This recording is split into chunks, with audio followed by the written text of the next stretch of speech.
Hello and welcome to the Rangers Review live this morning briefing. I am Jonny McFarlane today. I'm joined by Joshua Barrie and Derek Clark. Joshua, welcome. How are you feeling this morning? Bright and breezy? Bright and breezy. Nice to see you in the hosting chair and kicking us off, setting the tone. So all fine here. And Derek, how are you? Fresh from being bodied last night by an SPFL CEO, but we'll get to that. Don't worry, we'll get to that. I'm not even going to actually ask you. Just keep your powder dry. We'll talk about that in a minute. Joshua, I'm going straight to you. You sat down and did your Stats Bomb piece yesterday. Now, normally these pieces are appreciated by many of our subscribers, but kind of fly under the radar because they're not very controversial. You know, you look at the stats, you look at the data, and you present what actually happened in a game as opposed to sort of your wild opinions. Although you tend to put in the odd wild opinion in there, being you. At the same time, yesterday it was slightly different because you came up with this notion of dead time, which is quite an interesting concept for people who are not aware of it. Could you explain it to our viewers? Yeah, well, actually what happened was I didn't even clock this stat until someone asked me how long the ball had been out of play for. Now, on StatsBomb, I couldn't find this, so I found it on Wyscout, and I've seen it before, but basically just looks at how long is the ball in play for and how long is play not occurring for. So if you think of a game, a game isn't refereed with a stopwatch, so every time the ball goes out for a goal kick, it's not like there's not a big stop clock like in American sports, and that's why there's a lot of chat about it, about why, if you remember upon the inaugural Super League press conference, Perez spoke about making games shorter because of many reasons, and this is a discussion that's happened lots. But so yeah, someone asked me for that, and I reply tweeted it. I didn't. It looked high, but it wasn't even in the stats report in the first place. Anyway, but yes, then it Motherwell, shall we say, had a lot of players with cramp on the weekend, and I think everyone from the weekend will look at that game and think, do you know what? It was a case of Rangers not taking the chances, but Motherwell held on, and if you can't take your chances, then you don't deserve to win. But yes, anyway, so this occurred, and kind of just people took to it throughout the day. I think if I've not got a general average for last season. I think if you look at Premiership games and in general against Rangers, no one at Ibrox would tell you that there wasn't time wasting on Saturday. So I kind of looked at it as an objective. Okay, look at this game on Saturday and look at how much time the ball wasn't in play. But yes, as we'll come on to, that was the other side was put across to that as well. Yeah, right. Just before I move on to Derek, in terms of the averages, now it's almost irrelevant, isn't it, what's happened before the game or the averages for the Scottish Premiership, because you were just pointing out something that you'd seen with your eye that you were then able to illuminate with the figures. Now, if other Scottish teams are doing it as well, it's not necessarily a positive move, is it? But secondly, what I would say is it's still a lot less, that amount of dead time, than the normal average, isn't it? It's a lot more, should I say. The average game has about 57 minutes of game time. And there was about 45 at Ibrox, yeah. And so it's one of these things where you I think it normally averages about 57 minutes. I was looking at different Premier League stats last night, for example. And this is something that happens, when we talk about Premier League players coming up to Scotland and not cutting it, or we talk about how elements of the game aren't appreciated. We speak about, you and your Pedro Caixinha interview, Johnny. There was a notion of adapting to different going away to these different places because it's so niche in Scotland that it's there's so many variables when it comes into games, and equally when teams come away to Ibrox.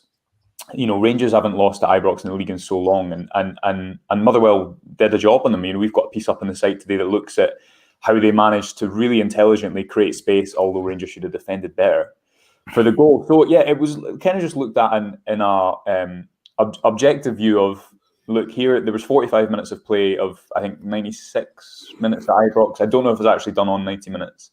Anyone that was at the game would know that there was a fair few And I think the referee wasn't tough enough. That's the issue. 100%. Yeah, I seen Alan Burrows' comment on the UEFA Cup run, and I don't think any Rangers fan, if they were winning away from home, keep your powder dry. Keep your powder dry. We're going to get to that. That's Derek's.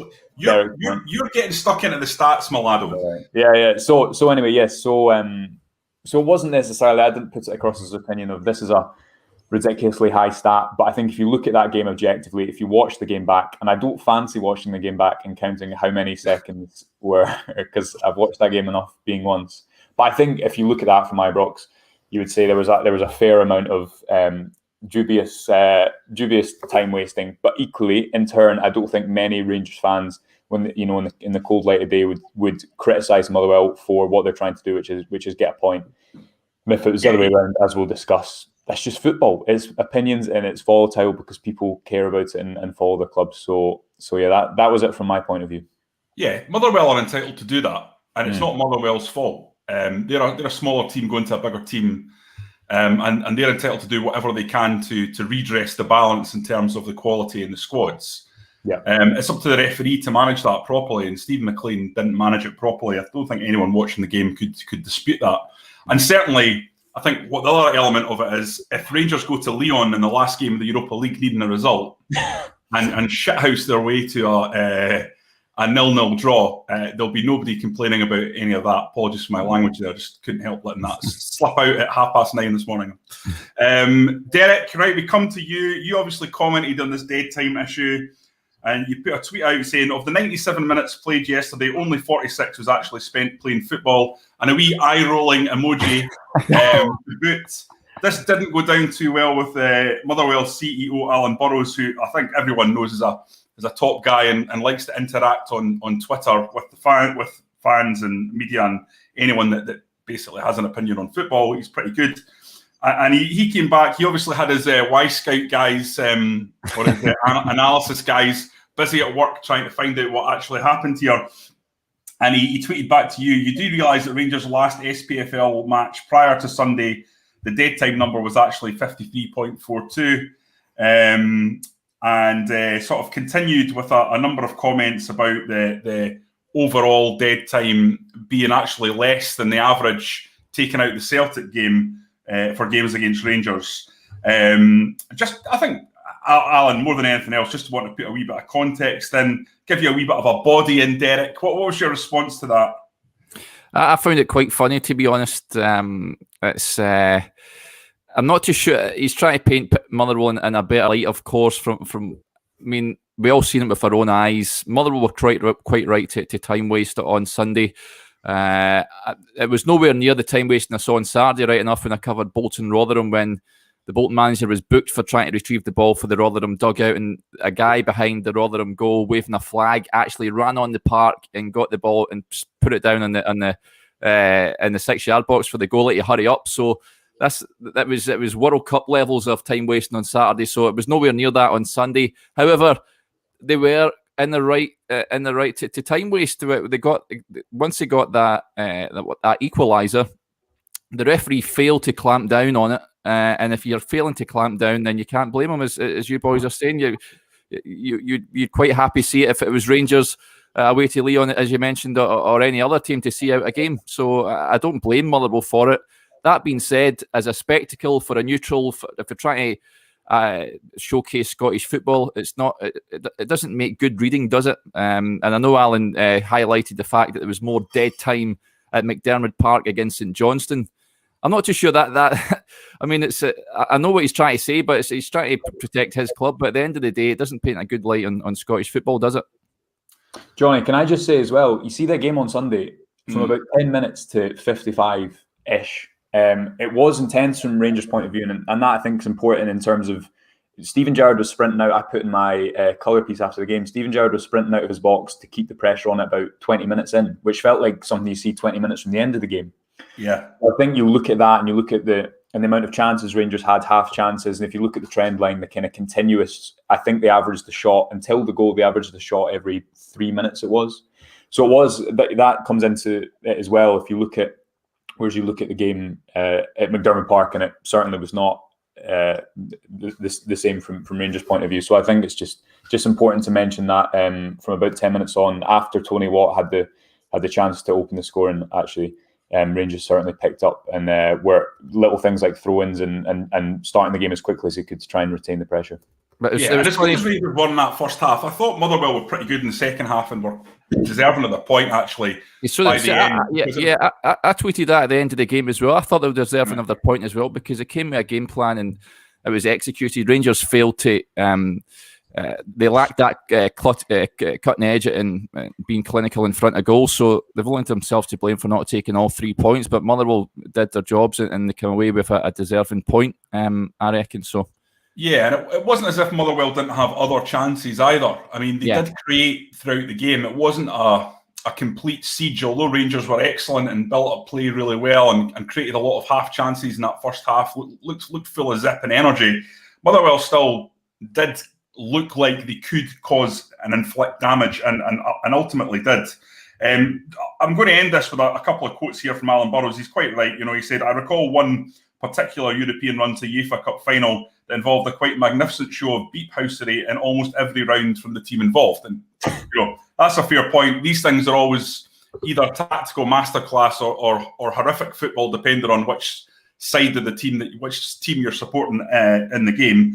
And then he finally just responding to another Twitter user who said, "Look, time wasting is up to the referee to deal with. It's frustrating for the team on the receiving end, but part of the game, and that's not the reason why Rangers didn't win." And Alan Burrows says, "To be fair, I don't disagree with you there. It's just one of those things. It's really frustrating when you're on the end of it, but something you expect your team to do to see out a game," which is absolutely the point.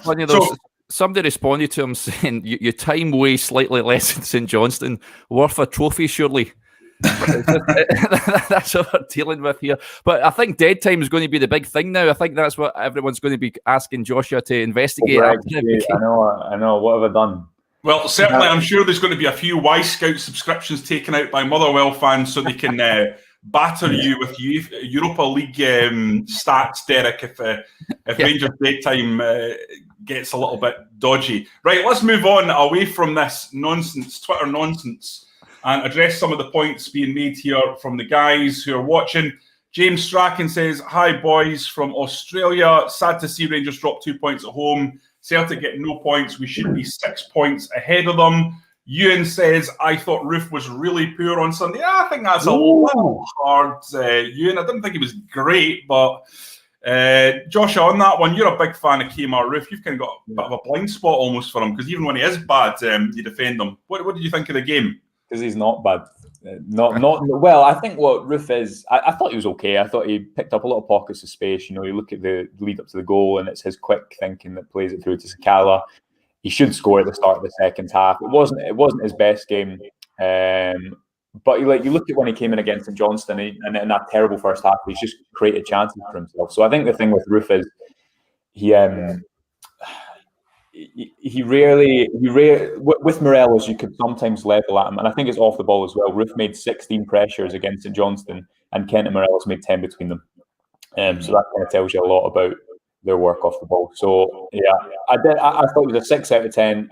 His finishing wasn't great. He'll have a better game. Okay, Fraser McKenzie says Hadji is a big miss at the moment. Someone to take a shot from outside the box and create that killer pass. Derek, what do you make of that? Yeah, I think he's really missed heavily. I think everyone can see that. They miss that creativity. He's a big game player. We missed him against Leon. There's no doubt about it. His spark, and I think they were lacking that, as I mentioned earlier on, that the cutting edge and being clinical in front of goal. He's one of the ones that can provide an assist out of nothing, or hit a shot on goal from distance. So yeah, he's a big miss, and it'll be vital. I'm sure Steven Gerrard will be trying his utmost to try and get him back. I don't know what the situation is with him. I know he tested positive for COVID. He was in Romania, I think, wasn't he? He never went to, was it Moldova or Armenia or something like that? So the quicker he's back in training, the better, because Rangers have certainly missed him. Gavin Sloan says if our strikers had scored the 3 or 4 they should have, then the time wasting wouldn't be an issue, which is probably a fair point. And Hugh Hepburn Duff, big match tomorrow against Livy. We all know how they got on Sunday. and we'll want to take on the Old Firm double. We need to take our chances, that's for sure. And we'll obviously dig in a little bit deeper into the Livingston game tomorrow on tomorrow's briefing, because that's obviously going to be the big news leading up to the match tomorrow night, quarter-final, of course, of the League Cup final, the League Cup. Right, we're going to have a wee chat about an article on the website today from Mr. Derek Clark, talking about Stephen Davis and the need to rotate him as part of the overall squad. He's played a lot of games so far this season, and of course, he's not getting any younger. Derek, give us a wee summation of what you're making of this situation. Yeah, for me, he needs a rest. He's just missed one game this season. He's played 2 internationals. Of course, he played 59 matches last season for club and country. He's 36 years of age. I just feel the last 2 games he's sort of tired. Against Lyon, he just looks slightly off it. He tired again on Sunday, and I just think he deserves a rest. I think he's been asked to play too much. There was John Lundstrom on the bench on Sunday after Steven Gerrard's comments about him prior to the game. You're thinking, and his performance, of course, on Thursday, you're thinking he surely can be trusted to step in and play instead of Davis. I've mentioned Stephen Kelly as well, who wasn't in the matchday squad on Sunday. We've not really seen him, really, apart from 2 cameo substitute appearances. So I just think he's just been asked to go to the bill too often. For a player his age, I just think Rangers should have more at their disposal to give him a rest and recharge the batteries, because I just worry that he may be burnt out and Rangers won't see the best of Stephen Davis if they're continually asking him to go to the well. And for a game like Livingston at home at Ibrox, perfect opportunity to give him a rest. I don't think you need to play 2 defensive midfielders and Kamara and Davis to beat Livingston at home. So it'll be interesting to see what that team is. But certainly, I don't know if you boys agree, but I think I just think for the good of the player in the club, he needs a just 1 or 2 games on the sidelines. Well, I'm going to be devil's advocate here, and Derek, if you want to come in on this, come in after Joshua. Joshua, Rangers are a modern club in terms of their use of sports science. They've got obviously Jordan Milson there, who's a key part of the management team. You know, if Stephen Davis was approaching burnout, if Stephen Davis wasn't producing the metrics that he clearly is, you would imagine Rangers would address that. So is it possible that simply Stephen Davis is much fitter and in much better condition than most 36-year-olds are, and that Steven Gerrard is just playing a guy who, for all intents and purposes, maybe has the body of a 30-year-old and isn't showing any signs of adverse reaction to the amount of games that Derek rightly points out he is playing? Well, I think you'd say Gerrard obviously has himself played as a 35, 36-year-old at the top level. So I think he'll know. I mean, I would be surprised if Stephen Davis is doing every training session in terms of, you know, what his load expected is. If you look at normally he's at the top, if not in the top 3, 4 of players who are making pressures for Rangers. And you look at his game on Sunday, obviously was kind of up against Slattery and the counter-attack that never ended in a goal. He is everywhere, and he did look tired against Lyon. I think the bigger concern is that you look at, and we've seen this in the documentary about last season, the rotation for St Mirren. I would just wonder how much that kind of restricts rotation, because you look at the game against Livingston. If Stephen Kelly's been kept in for this season, surely he has to play, start how many games in this season? 10 minimum, 10-ish. Will he start those games, or is there still too much scar tissue from the Livingston game when I think it was Barrie came in, Zungu came in? So it's difficult, and maybe it's just that, obviously the monkey off the back is there with the majority of chips that were there when Steven Gerrard came in, but the cups aren't quite there. And then you look at I thought Nathan Patterson would start on Sunday, and I got to the ground and I think it's flag day. Of course, Gerrard's going to start his league winning captain. So it's all these little things you forget. But I think for me, Stephen Davis, the more worry for me, Johnny, is if he doesn't hit the heights of last season, when Rangers play that 3-man midfield, and Gerrard said it himself again, for that goal, they weren't quick enough out wide. It's so important, it's so fine-tuned, and I don't think anyone can. I thought Lundstrom did well, but I don't think he's quite the same player as Stephen Davis. I think what they'll ideally do is maybe move Kamara back into that 6 role a little bit more, as the season progresses. So I kind of sit on the fence. I'd like to see him rotated more, because it's maybe not so much if he can do it, but he made 59 appearances last season and he's 36. He could probably do with the odd bit of rotation and not play 60 games again this season. And as Derek says, he's only, I think it's one he's not started, two maybe this season. So he's certainly on that threshold. He never played against Dunfermline, so that leads me to believe, he may be rested on Wednesday night. I would hope he is, because I just think his workload is just too much for him. But like you say, Johnny, he could be. Look at Cristiano Ronaldo, who I make a point of in the article, and he's still playing week in, week out, isn't he? He's a freak of nature himself, and he's 36, so he could just have one of those bodies that just belies his age, really. Yeah, and the other thing is alongside Steven Gerrard in the dugout is a man who signed for Liverpool, aged 36. Yeah. Played 87 games across 2 years. 87 games. Yeah. When signing for them at 36. So Gary McAllister will have a good idea as well about what condition Stephen Davis is in. I'll tell you, I agree with Derek to some extent about what he's saying. I'm playing devil's advocate here. I do think when you're 36, it doesn't really matter how good you are. For me, there needs to be a level, no matter how small, of rotation going on to make sure that you do have the right amount of rest. But listen, I'm sure Rangers are all over that and will be cognizant of that. But I actually think the issue is more of a long-term one, which is what on earth are they going to do when the inevitable hits over the next 2 years, when Stephen Davis's decline becomes almost sort of irreversible? Because one thing is absolutely sure, Stephen Davis has not got 5 years left, So how do you transition to a life without Stephen Davis? And if the idea is that it's going to be Stephen Kelly, or if it's going to be Glenn Kamara, or whatever it is, Davis is such an important linchpin, a foundation stone in that team. You pull it out, and the concern is that the whole thing kind of malfunctions or falls down around it, because you've got a guy of such high quality and is so important to the team in there. And my worry is that you end up having a situation like kind of what's happened with Celtic, where a few players get to the end of the road and you simply just cannot replace them like for like. Now, listen, I know you can't replace them for like. Sorry, I just tapped the button there. I know you can't replace them like for like. I know you can't go out and get a Stephen Davis clone. You can't do that. The Rangers don't have the budget. It would cost £30 million or £25 million or whatever. But they can start to plan for that future and bring someone like, for example, Stephen Kelly through, or move Glenn Kamara into a more central role and start working on how that will come across when the time comes. I don't know what you think about that, Joshua.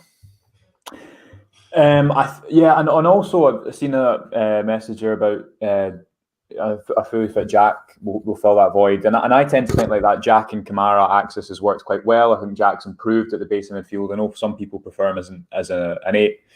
I think you're right in terms of.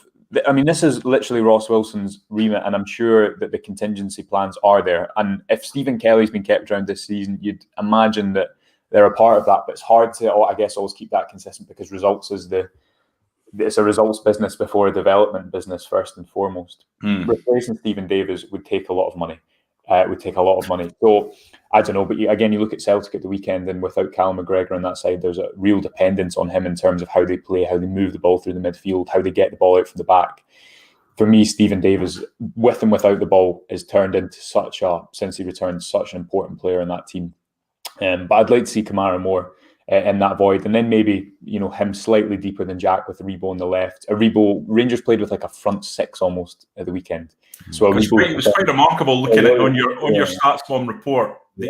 Josh has got, if you've not seen it, guys, Josh has got an average position table that shows where the players played, and it's incredible how advanced Rangers were. It was essentially a 2-2-6 they played. and we've seen kind of a 4-2-4 quite a lot last season with Aribo moving into the front line.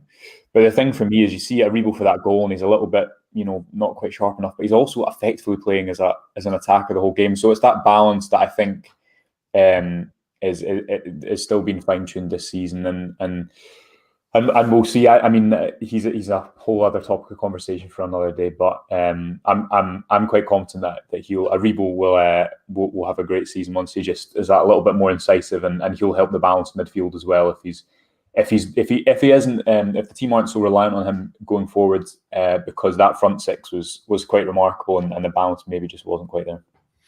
Yeah, okay, it's going to be fascinating to see how all this plays out tomorrow night. We're going to be back tomorrow with all your Rangers news and looking ahead to the Livingston game. So until then, thank you for watching. You can keep up with us, of course, at the Rangers Review website, where you can subscribe for just $2.99 a month to get top quality Rangers journalism. Thanks for watching.